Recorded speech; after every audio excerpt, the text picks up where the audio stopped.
I have stopped short of going too deep into anything, right? Because the more structured and systematic a spiritual system gets, the more suspect I become of it, right? Same sort of like metaphysical convictions about things that you can't really be sure about that I ran away from when it comes to fundamentalist Christianity or conservative Christianity. Let's not be suspicious of the very existence of at least one complex set of religious propositions. Why?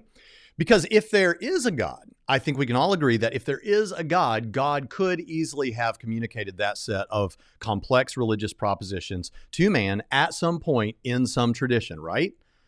Now, this is no small matter because I think I've had a realization of my own while thinking about this.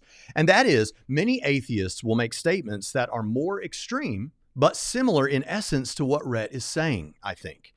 Here's a YouTube comment left on the video of my debate with Matt Dillahunty.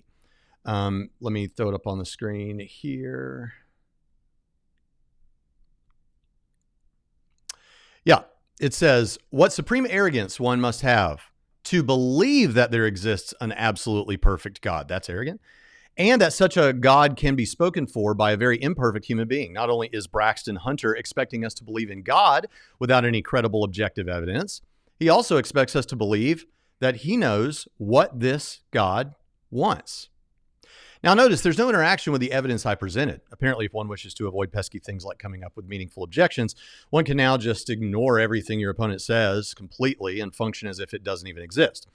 But that's not really the point here. As you can see, this YouTuber seems to agree with Rhett insofar as he gets quite suspicious when someone thinks they know detailed things like what God wants, the sort of things you get with more religious complexity.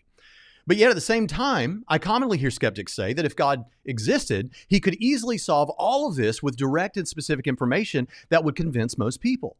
Indeed, in the very debate video on which this commenter posted this, atheist Matt Dillahunty argued that God could do just that. He said, quote, God should have a great understanding of logic, of reason, of the nature of evidence, of what should and should not be convincing and compelling to people. And if that God exists, where is he? Why doesn't he seem to care about clarity? Why is it that there's a debate ever? What's preventing Jesus from showing up and appearing right here, right now, conclusively? Okay, Matt, I think that happened. I think Jesus did exactly that 2,000 years ago.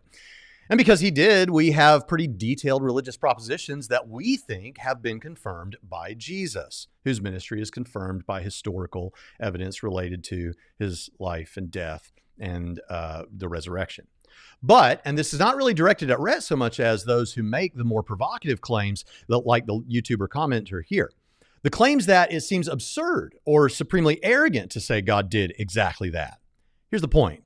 You can't, on the one hand, outright reject as ridiculous the idea that God did give us specific religious information like that, and then on the other hand, say that if God existed, that's what he would do. But I just want to throw out that caution that unless God is completely off the table, we would expect that God would have given us more specific religious information.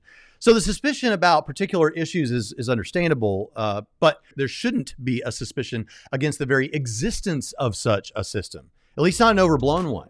Maybe there isn't such a system, but the idea is likely not absurd unless the very notion of theism itself is absurd.